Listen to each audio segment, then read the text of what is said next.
Good morning, students. This is chapter 44 of English 2nd, class 8C. Future Perfect Continuous Tense. ये आपका बेटा last tense हो रहा है ना। रीडिंग स्टार्ट करते हैं।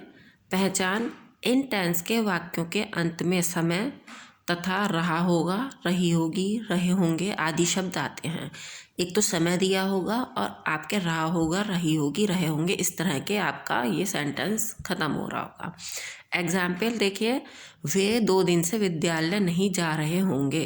तो देखिए, एक तो टाइम दिया है कि 2 दिन और रहे होंगे दे रखा है, तो ये देखकर हम पहचान जाएंगे कि फ्यूचर परफेक्ट कॉन्टिन्यूस टेंस है। ठीक है। मैं 4 बजे से पढ़ रहा हूँगा, तो देखिए टाइम दिया है और रहा हूँगा दे रखा है। अब हमने ये पहचान लिया कि फ्यूचर परफेक्ट टेंस है। इसके बाद इसके बनाने के नियम क्या हैं। ठीक है, अनुवाद के नियम। अफर्मेटिव, कर्ता प्लस विल या shall plus have been plus क्रिया में आईएनजी प्लस कर्म प्लस सिंस या फॉर प्लस समय। देखिए, सबसे पहले तो करेंगे सब्जेक्ट, उसके बाद हम सब्जेक्ट के हिसाब से विल या शैल का प्रयोग करेंगे। आई और वी के साथ शैल का करते हैं, बाकी सबके साथ विल का यूज़ करते हैं।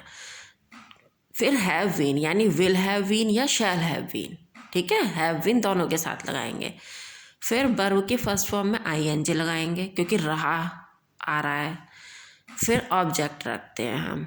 फिर सिंस या फॉर हम किस हिसाब से रखेंगे। टाइम अगर आपका निश्चित है तो आप सिंस लगाएंगे, अनिश्चित है तो आप फॉर लगाएंगे, और फिर बाद में जो टाइम आपको दे रखा है उसकी स्पेलिंग बनाएंगे। देखिए एग्जाम्पल में, वे 2 दिन से विद्यालय जा रहे होंगे।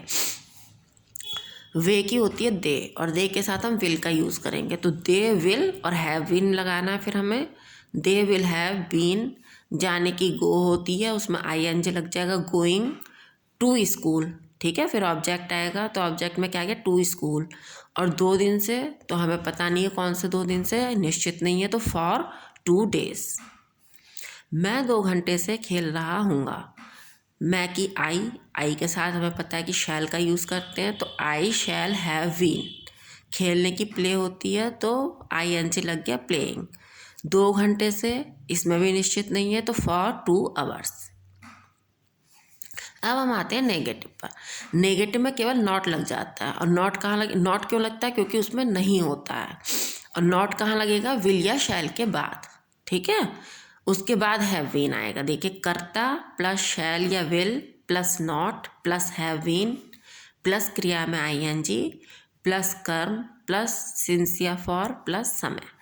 देखिए एग्जाम्पल, 4 बजे से नहीं पढ़ रहा हूँगा। यहाँ इन्होंने मैं लिखना भूल गए हैं। ठीक है, मैं 4 बजे से नहीं पढ़ रहा हूँगा, तो मैं की आई के साथ शैल लगेगा, आई शैल, और नहीं है तो नॉट। फिर हैव बीन, पढ़ने की होती है रीड, उसमें आईएनजी लग जाएगा, रीडिंग। अब 4 बजे आपका निश्चित है ना, कंफर्म है, तो सिंस 4 o'clock। कुत्ते बहुत देर से नहीं भौंक रहे होंगे।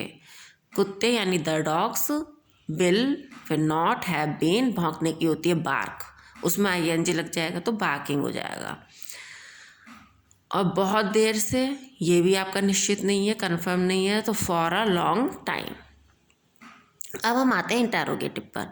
इंटेरोगेटिव पहले भी आपको सेंटेंस में पढ़ा चुके हैं कि 2 टाइप के होते हैं, एक में जिसमें क्या शुरू में आता है, और इसमें एक दूसरे जो होते हैं उसमें प्रश्नवाचक शब्द कब, क्यों, कहाँ, कैसे बीच में आता है। ठीक है, तो जो क्या से शुरू होते हैं उसमें आप विल या शैल पहले लगा देंगे। सबसे पहले विल या शैल आ जाएगा, फिर प्लस कर्ता प्लस हैव बीन प्लस क्रिया में आईएनजी प्लस कर्म प्लस सिंस या फॉर प्लस समय।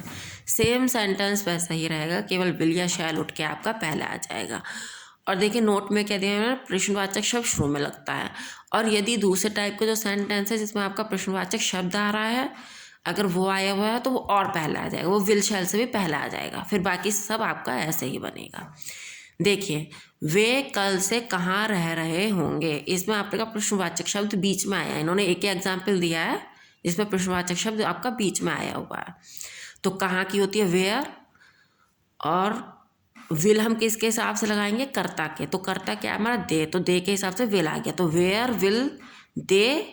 फिर वैसे ही रहेगा आपका हैव बीन, रहने की होती है लिव, तो उसमें आईएनजी लग जाएगा, लिविंग। और कल से तो सिंस यस्टरडे।